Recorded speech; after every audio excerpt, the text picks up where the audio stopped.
Vamos abrir em 2 Pedro, capítulo 3,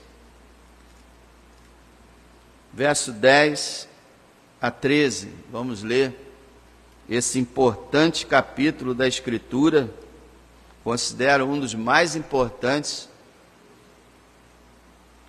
2 Pedro, capítulo 3, verso 10 até o verso 13.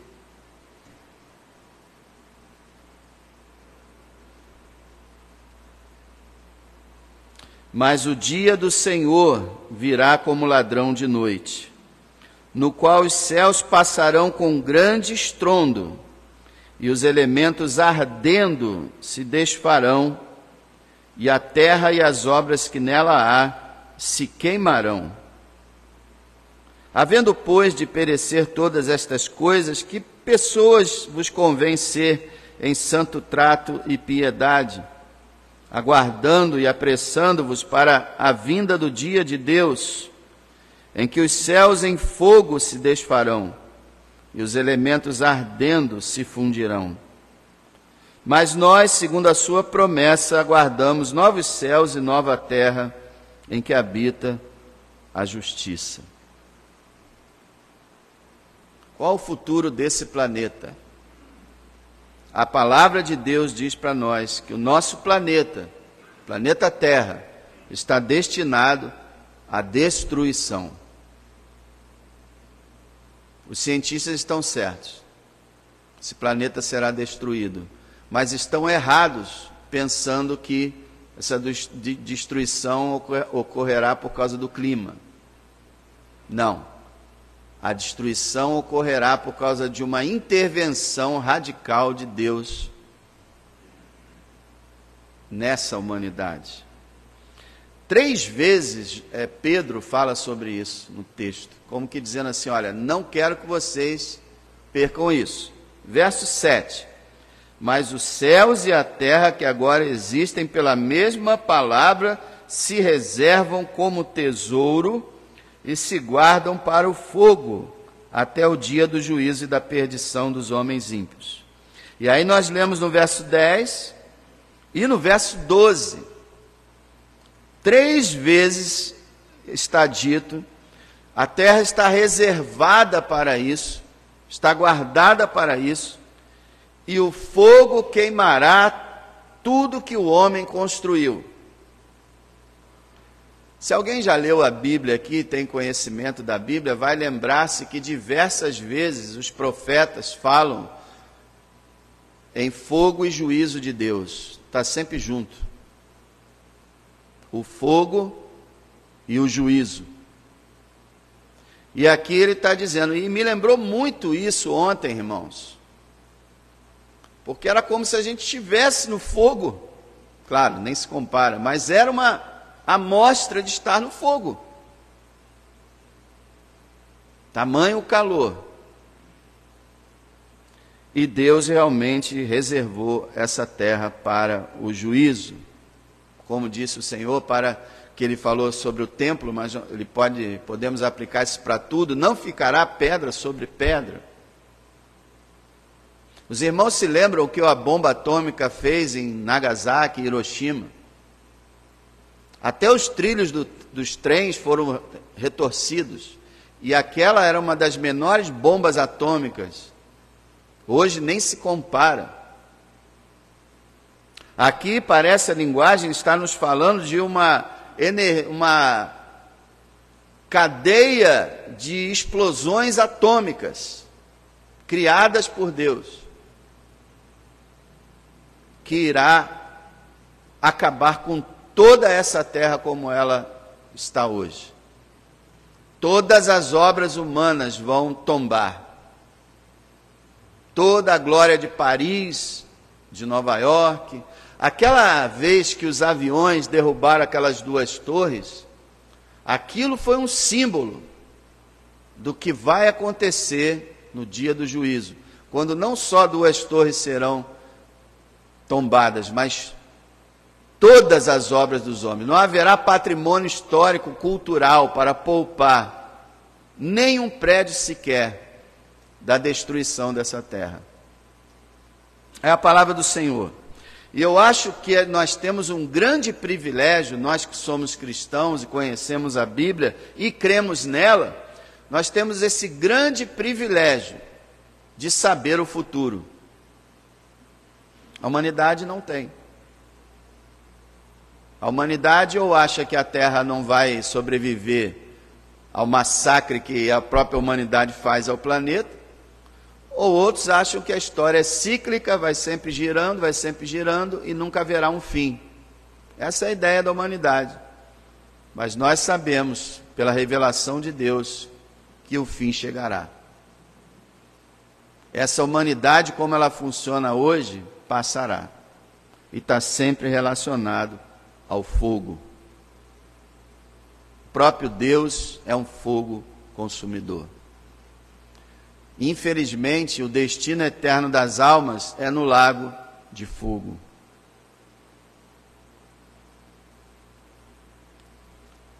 Nosso planeta será destruído. Por quê? Porque lá no princípio, o melhor ser criado por Deus, a imagem e semelhança dele, o traiu, pecou, o abandonou, o rejeitou e foi viver sozinho. Deus, que é o ser supremo, a autoridade do universo, não pôde deixar isso passar. Amaldiçoou a terra e amaldiçoou a humanidade com a condenação eterna.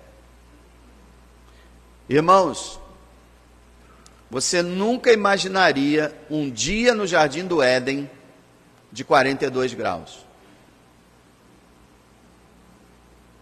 Nunca imaginaria um dia no Jardim do Éden de 30 graus abaixo de zero. Adão e Eva, um falando com o outro, hoje não poderemos colher porque a nevasca tomou conta, congelou tudo. Paraíso. Se pudéssemos conversar com Adão e Eva, um dia, se eles foram salvos, poderemos, saberemos que não houve dias de extremo calor, de extremo frio no Éden. Paraíso. Sabe o que é paraíso? É quando tudo coopera para a tranquilidade. 22 graus. 20 a 22 graus. Temperatura que você esquece que existe temperatura. Mas a coisa toda virou e agora nós temos calor excessivo, frio excessivo, maremotos, tempestades, tsunamis, terremotos, vulcões, a terra gemendo, querendo ser libertada dessa humanidade corrupta, querendo ver a glória dos filhos de Deus ser manifestada. Nós temos que ver a terra assim, irmãos. A terra é o habitat de uma raça caída e perversa. Tem gente que até fala, não, o inferno é aqui. Não, não é não. Ainda não. O inferno é 1 milhão de vezes pior. Mas nós concordamos que a terra é um lugar difícil de viver. Está sob a maldição. Está sobre a condenação. Nosso planeta está destinado à destruição. Não se deixe enganar.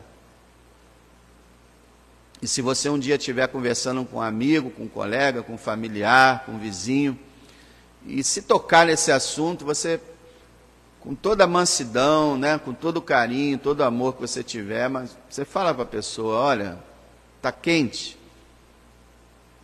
A palavra diz que o planeta vai ser destruído. A pessoa pode tomar um choque, né, te chamar de doido, mas é uma boa mensagem que as pessoas precisam ouvir. Muitas delas nunca ouviram, irmãos. Eu tinha 24 anos e nunca tinha ouvido falar de nada disso. A gente é crente, né? A gente acha que todo mundo sabe o que a gente sabe. Não. Ah, mas tem igreja em cada esquina, mas as igrejas não falam sobre isso. Tem os programas na internet. Ninguém praticamente fala sobre isso. Milhões de cariocas, mesmo com todas as igrejas não sabem que a terra será destruída. Não sabem que haverá o acerto de contas. Então, desde que Eva, junto com Adão, comeram o fruto, foi selado o destino dessa terra como ela é hoje, essa antiga terra. Foi determinada a sua destruição, seu fim, no exato momento que o homem pecou. Agora, graças a Deus, né, irmãos, nós temos uma notícia diferente. A terra não será apenas destinada à destruição, mas o nosso planeta está destinado à reconstrução. É o fim desse planeta como o conhecemos. Mas haverá a reconstrução, como disse o Senhor Jesus, a regeneração de todas as coisas. Graças a Deus. E será um planeta totalmente diferente. Olha o verso 13. Mas nós, segundo a sua promessa de Deus, aguardamos novos céus e nova terra, em que habita a justiça. Coisa maravilhosa, irmãos. Nós estamos aguardando, não uma destruição, nós estamos aguardando a criação do novo universo, de uma nova terra. E vai ser diferente porque ele diz aqui, onde habita a justiça. A terra hoje é onde habita o pecado. É onde habita as trevas, a maldade, a perversidade. Meus irmãos, será que vocês não conseguem perceber o quanto o ser humano é mau? Por que existem guerras? Por que marido e mulher vivem em guerra? Cobiça, ganância, egoísmo. Acontece tanto com um casal quanto com nações. Tanto a pessoa individual quanto a humanidade inteira. Não está satisfeito com o que tem, eu tenho que invadir aquela terra, tenho que invadir aquele país, tenho que vencer. Não estou satisfeito, tem que ser meu. Eu tenho que ser o maior líder do planeta. Você vê, por exemplo, o Irã e a Arábia Saudita, ninguém fala praticamente sobre isso. Dois países poderosos, um na frente do outro, praticamente do mesmo tamanho, se odeiam, querem ver a destruição do outro, mas não têm coragem de entrar numa guerra, então eles ficam igual os Estados Unidos e a Rússia, fazendo guerra por procuração. Irã e Arábia, os dois países muçulmanos, mas um é sunita, o outro é xiita. Pronto, a guerra está estabelecida. Perversidade, essa é uma terra de guerra, uma terra de sangue, é uma terra de lágrimas, é uma terra de idolatria, de violência, de estupros, de linchamentos. É uma terra horrível. Eu vou te falar, irmãos, se não tivesse a igreja nessa terra, ela já teria sido destruída. A igreja é a razão por essa terra ainda existir. Por isso que ela é chamada de sal e luz. O sal preserva e a igreja preserva essa terra. A luz ilumina. Eu sempre gosto de falar da igreja. Vê se você lembra disso. Aquelas fotos de satélite, você vê na internet o planeta Terra no escuro, né? Toda aquela escuridão no lado contrário à luz do sol, na noite, e aí você vê aqueles pontos de luz.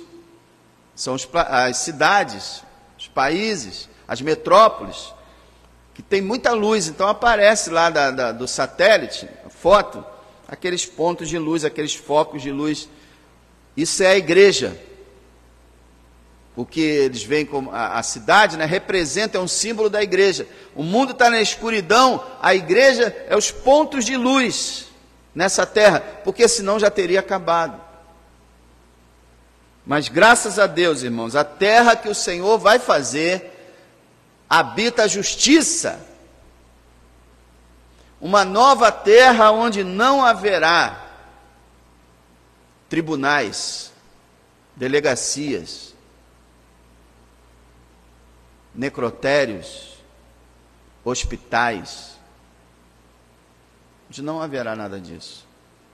Uma terra onde habita a justiça, porque essa terra será habitada por justos, aperfeiçoados, santos, puros, o povo de Deus que será renovado, será retirado todo o pecado dele. Não haverá um pecador no planeta Terra. Nenhum pecado será cometido. A gente nem sabe o que é isso. A gente nem sabe imaginar um lugar sem pecado. A gente não faz nem ideia, mas é como será. Uma nova terra totalmente diferente. Abra lá em Apocalipse capítulo 21. Você vai ver João, na visão dele, escrevendo a mesma coisa que Pedro, com muito mais palavras. Capítulo 21, verso 1. Testemunho de João. E vi um novo céu e uma nova terra. Você imaginou uma coisa dessa, irmão? Eu estou falando aqui, né, do novo céu, da nova terra, e você está ouvindo, sei lá se você acredita, sei lá se você imagina, mas João estava vendo o futuro. Que coisa grandiosa. Ele foi arrebatado, lembra, no dia do Senhor, e ele teve uma visão. Todo o livro é uma visão. No final ele está com os olhos dele, espirituais ou físicos, sei lá como que ele estava naquele momento. Ele viu um novo céu e uma nova terra. Você já imaginou a alegria que ele deve ter sentido? Irmão, eu queria que você e eu pudéssemos ter a visão também desse novo céu e nova terra com nossos olhos espirituais. Eu quero que você olhe para o caos que está esse planeta hoje e olhe para um outro planeta, onde é um paraíso. Quero que você imagine isso. Veja isso pela fé. Viver pela fé, irmãos, é ver o que os nossos olhos não podem ver. Uma visão espiritual. Vi um novo céu, uma nova terra, porque já o primeiro céu, a primeira terra passaram e o mar já não existe. Então o Senhor aqui, se isso aqui é literal, eu acredito que seja, o Senhor deu uma nova forma à terra, em sentido de que cobriu ela toda de terra do continente, tirando o mar. Irmão, se isso aqui é literal, é um milagre extraordinário, porque a terra é, em sua maioria, água. Esse planeta não devia ser chamado planeta Terra, devia ser chamado planeta Água. Tem muito pouca terra em comparação com a água, e aqui com os oceanos, né? E aqui o Senhor dizendo que vai tirar os oceanos. Como o Apocalipse é muito simbólico, a gente não sabe se isso é literal ou simbólico. Mas o novo céu, a nova terra é literal. Sabemos que existirá. Agora, irmão, o planeta é totalmente diferente. Nós vimos isso porque vai habitar a justiça, não haverá mais mar. Quer dizer, essas coisas estão querendo mostrar para a gente que é um outro planeta. E um planeta sem sofrimento. Olha o verso 4. Eu acho que o crente deve amar esse verso 4. E Deus limpará de seus olhos toda lágrima. Não haverá mais morte, nem pranto, nem clamor, nem dor, porque já as primeiras coisas são passadas. Irmão, esse verso é uma fonte inesgotável de consolo. Quando você olhar, aliás, eu até digo para você não ficar passando o dia todo olhando notícia, não, porque isso prejudica você. A mídia é podre. As televisões agora, principalmente as abertas, elas resolveram passar o dia todo. Eu vejo isso quando eu vou em algum lugar que tem uma TV ligada. o dia todo falando de crime. Diz que a vida do ser humano agora se reduziu a crime. Tu bota numa, bota na outra, é crime, crime, crime, crime, crime, acabou. Quando você olhar para a situação da terra, você pensa com você mesmo, olha, eu estou indo para uma nova terra. Lá não haverá morte. Lá não haverá choro, nem clamor, nem dor. Lá eu não vou derramar nenhuma lágrima, a não ser que seja de alegria. Eu não sei se você consegue pegar isso, captar isso. Isso é fantástico. Quando uma pessoa, por exemplo, imagina uma pessoa morando numa comunidade, numa casa pobre, num sufoco terrível, mas ela sabe que ela está para mudar de vida, para conseguir uma herança ou ser chamada para um novo emprego. Então ela sabe que dentro de tal tempo ela vai sair dali. Ela consegue viver na esperança. A esperança fortalece. Eu estou aqui nesse sufoco, nessa criminalidade. Eu fiquei ontem pensando, irmão, Senhor, essas pessoas que moram em casas grudadas umas nas outras, em telha de amianto puro, e nada mais, meu Deus, como estavam ontem. Então a pessoa vive dessa forma, mas ela tem aquela esperança, aquela alegria, porque ela vai mudar para um lugar melhor, para uma situação melhor. Agora você imagina a gente que não vai mudar de uma casinha para outra, de um lugarzinho para o outro. Nós vamos mudar dessa terra apodrecida para uma nova terra perfeita. Você tem que ter isso no seu coração, na sua mente, porque isso vai te confortar, vai te dar alegria, vai te preparar para viver as dificuldades dessa vida e vai comunicar ao perdido que existe uma esperança.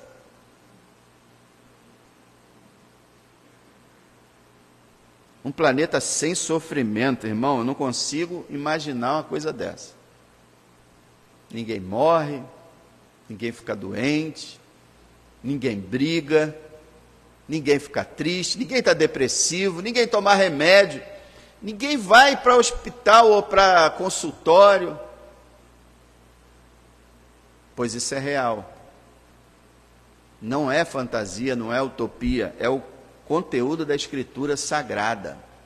Eu desconfio que nessa nossa geração existam muitas pessoas que afirmam ser cristãs, mas não levam a sério a Bíblia. Não acreditam muito, sabe? Acreditam, mas não acreditam muito, aquele negócio. A fé acredita na Escritura. É real, irmão. É real. Nós, disse Pedro, aguardamos novos céus e nova terra, onde habita a justiça. Nós aguardamos, vai acontecer.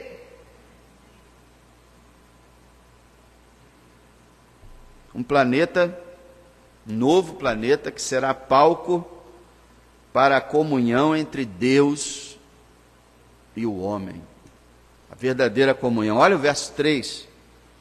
Ouvi uma grande voz do céu que dizia: eis aqui o tabernáculo de Deus com os homens, pois com eles habitará. Eles serão o seu povo, e o mesmo Deus estará com eles, e será o seu Deus.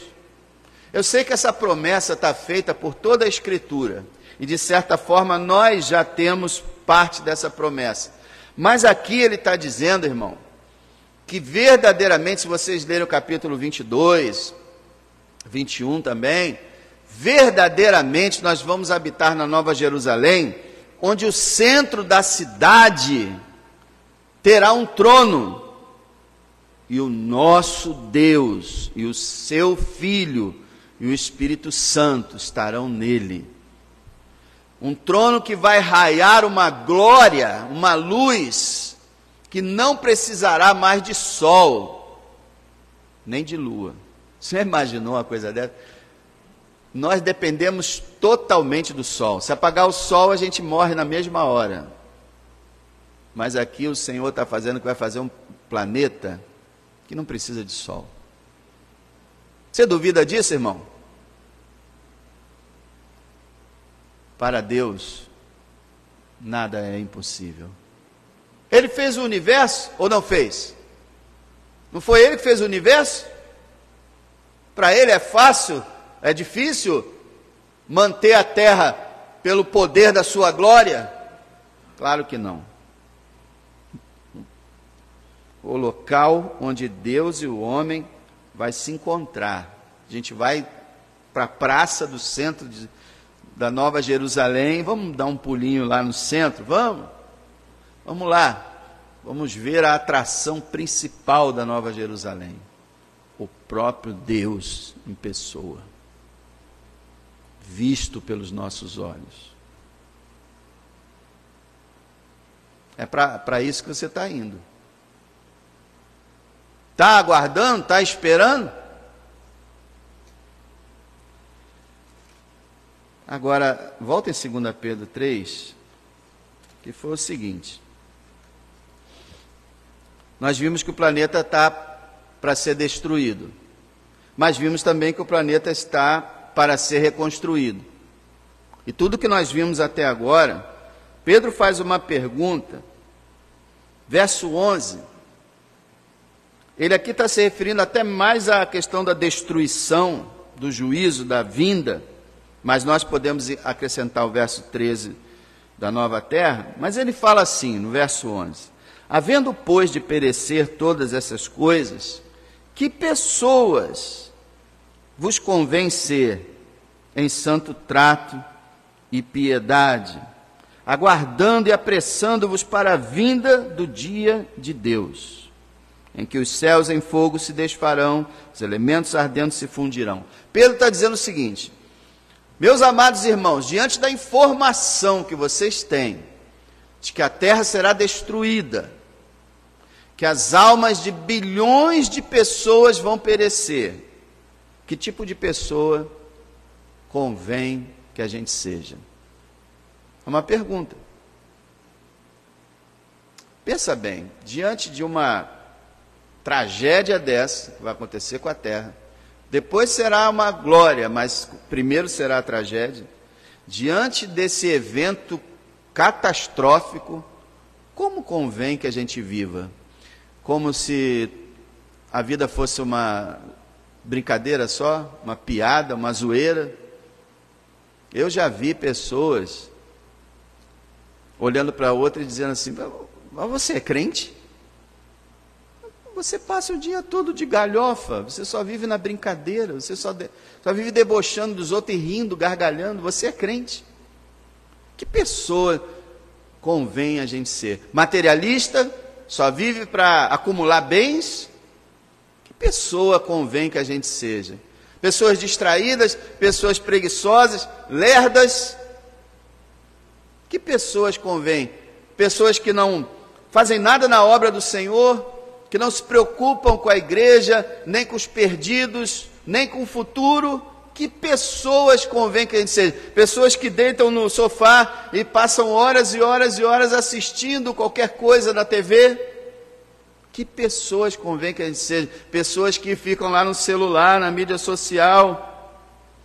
O maldito celular, né? Ele nos ajuda, mas é também uma praga. Então, pessoa que passa lá o dia todo no celular, que pessoas convém que a gente seja? Diante de uma tragédia dessa e de uma maravilha dessa, Pedro fala, convém que a gente tenha um santo trato e uma piedade. Essa palavra trato aqui quer dizer maneira. Lembra que lá em 1 Pedro ele escreveu que a gente tem que ser santo em toda a nossa maneira de viver? Porque Deus é santo, e ele diz, sejam santos como eu sou santo. Agora ele fala a mesma coisa, na nossa maneira de tratar, né, no nosso jeito de viver, tem que ser santo.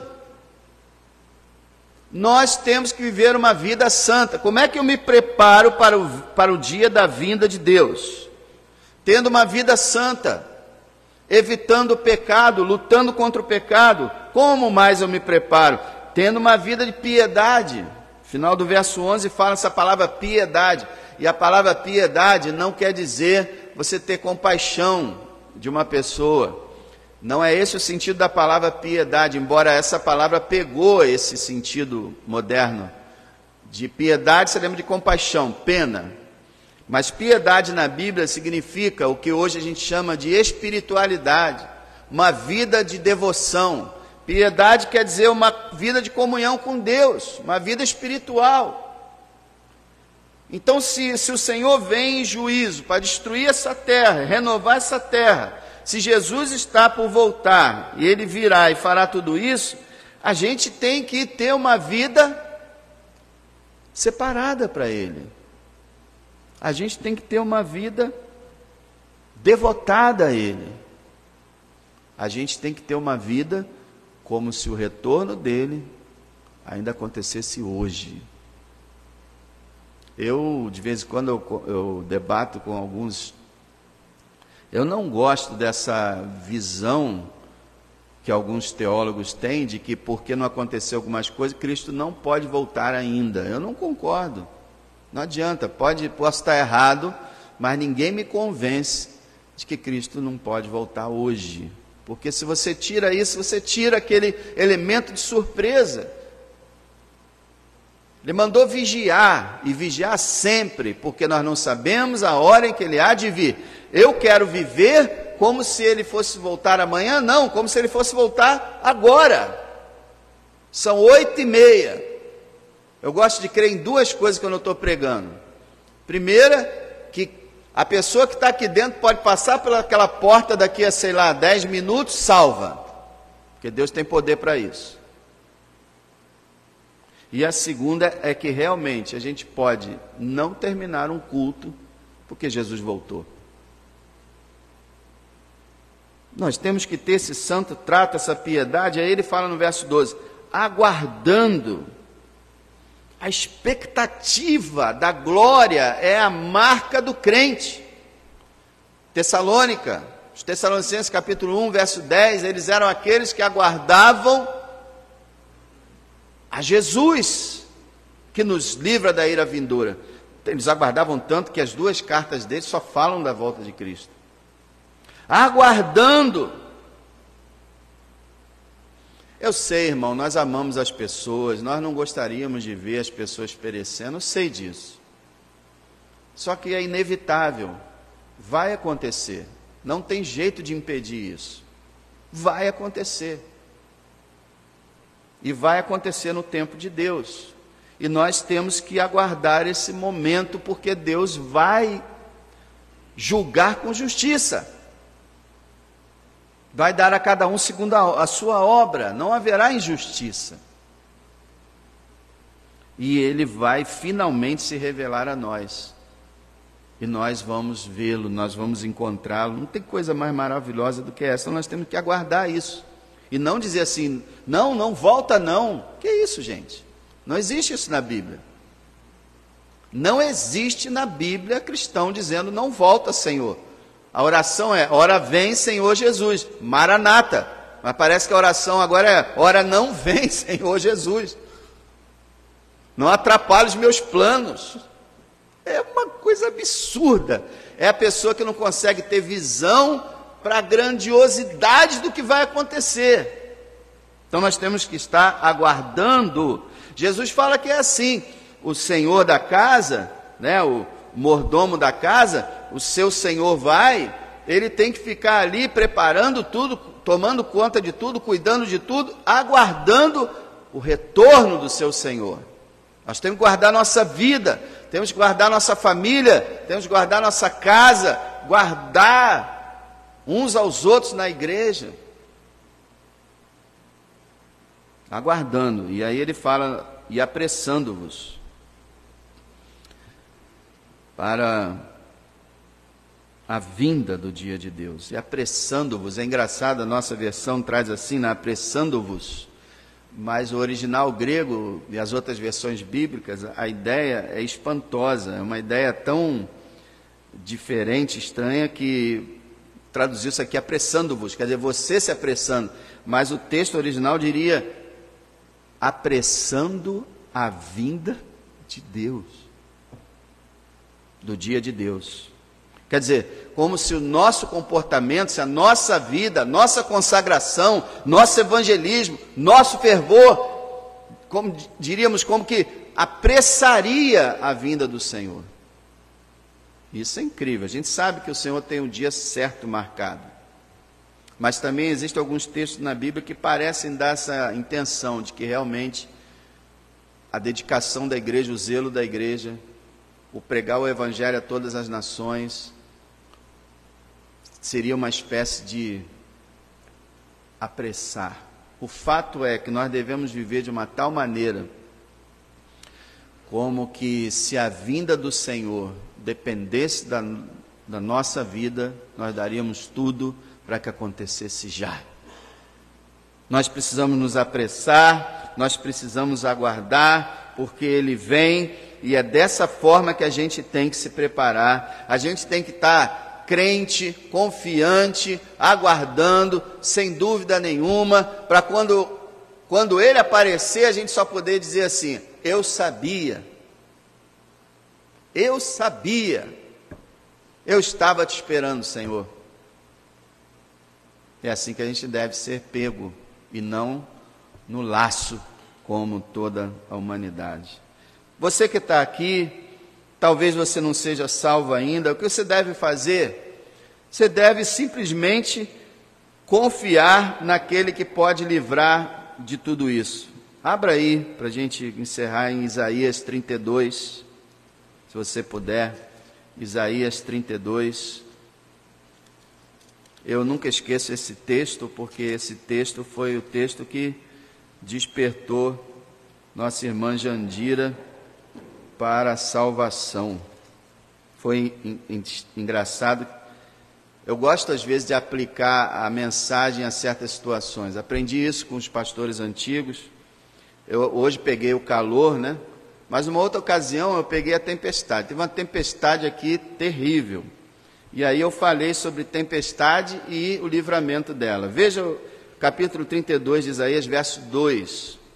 Será aquele homem como um esconderijo contra o vento, como um refúgio contra a tempestade, como ribeiros de águas em lugares secos, e como a sombra de uma grande rocha em terra sedenta. Que versículo maravilhoso, não é? Aqui fala sobre o desastre que é a terra: tempestade, vento, ventania, tempestade, lugares secos, terra sedenta. É o que é esse planeta. Mas o Senhor é a solução para tudo isso. E é Jesus. Ele é o esconderijo contra o vento, o refúgio contra a tempestade. A ideia aqui é a mesma. Uma terrível tempestade. Não sei se você, eu acho que você viu aí na mídia social, aí no Rio Grande do Sul, nesses últimos meses. Coisa terrível. O rapaz filmando. Eu até falei, como é que ele não jogou esse troço fora e não saiu correndo? Ele filmando um galpão, daqui a pouco ele está filmando teto, bum! Vai embora. Coisas terríveis. Nesse momento de tempestade, você quer um abrigo. Aquele abrigo que ele estava não adiantou. A ventania levou o teto. Não existe abrigo perfeito para a tempestade senão Jesus. Jesus é a rocha. É o lugar que você pode se esconder. Porque a tempestade não chega lá. Qual tempestade? Tempestade da ira de Deus. Não chega lá. Porque ele, Jesus, recebeu a ira sobre si na cruz. Então ele é um esconderijo, quer se esconder desse mundo perverso, dessa tragédia que vai acontecer e já está acontecendo, corre para ele, entra nele, o esconderijo. Aí ele fala, como ribeiros de águas em lugares secos. Eu estava falando todo dia com o pessoal, bebe água, bebendo água, bebe água, bebe água. Nesse calor assim tem que beber água, senão você acaba passando mal. Jesus, num lugar seco, no deserto, na terra sedenta, ele é duas coisas: um rio de água viva, e ele também é uma sombra de uma grande rocha. Imagina você sobre aquele sol. Eu me pus ali um momento ou outro no sol ontem, e brincadeira não. Eu estava debaixo do telhado, de telha de colonial da minha área, parecia que não tinha telha nenhuma, parecia que o sol estava caindo em cima da minha cabeça. Esse lugar terrível, quando você está numa situação assim, você quer o quê? Sombra? E nem a sombra estava adiantando nada. Mas pelo menos é melhor do que o sol direto. E aqui está dizendo que Jesus é essa sombra, essa cobertura que te protege da destruição da terra. Se você crer em Jesus Cristo, confiar nele, a terra será destruída, mas não você. A terra será destruída, a humanidade, infelizmente, irá para o lago de fogo, não falo isso com prazer, mas você não. Você habitará a nova terra, onde habita a justiça. E não porque você mereceu nada, mas porque o Senhor te salvou. Louvado seja Ele, que você possa viver diante dessas notícias que não vêm do Prime, não vêm da CNN, vem direto do céu, a Escritura Sagrada. O planeta vai passar, não porque qualquer questão climática em si, mas pela intervenção divina. Mas o planeta será renovado. E cabe-nos estar preparados para o dia da vinda de Deus, que é o mesmo do que o dia da vinda de Cristo. Glória a Deus por isso, irmãos. Tem coisas para nos preocupar e tem coisas para nos alegrar.